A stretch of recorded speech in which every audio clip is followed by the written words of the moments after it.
Alright folks, we've got a 4-ton GeoCool 2-stage water source heat pump. This was sold by Ingram's Water and Air.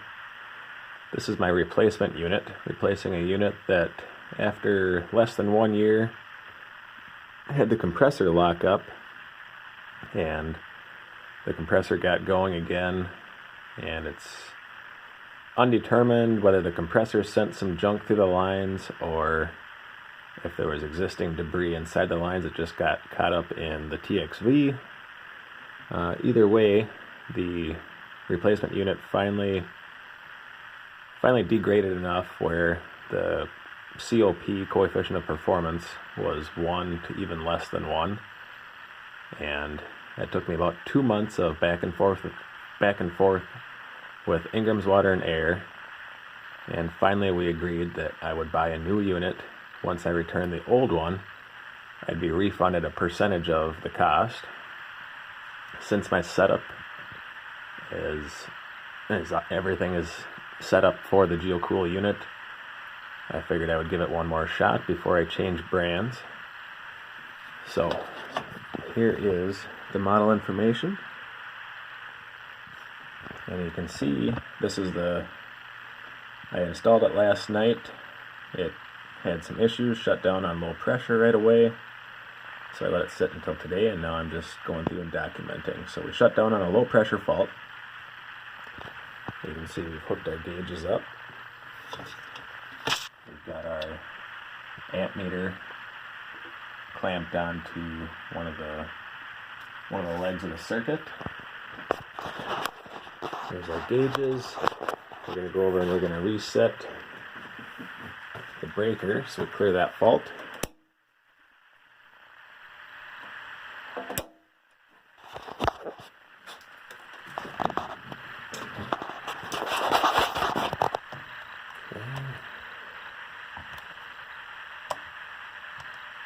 We're going to manually go to second stage heat. Now I'll watch these gauges as it fires up.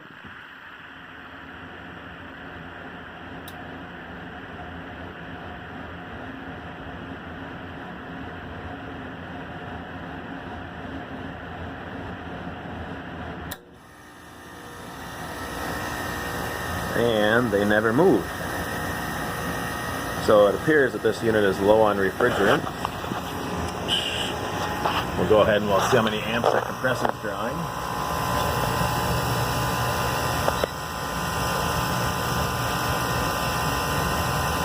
That's about 7 amps. Go over here on the data plate, and we see that running load amps is 21.8 plus whatever the fan motor draws plus whatever the loop pump draws. So we're running low on amps.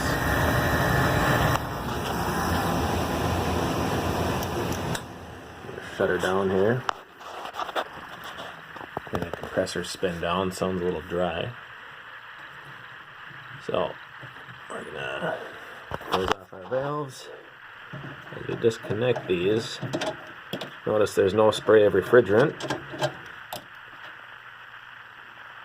And if we take and depress that Schrader valve, nothing comes out. So it looks like this unit was either shipped without refrigerant or it all leaked out on the way here. So we're 0 for 2 on GeoCools supplied by Ingram's Water and Air. I will be giving them a call back tomorrow, let them know what's going on. Hopefully we're not in for another 2-month bout, and I will update this video once I get some resolution. Hopefully this helps.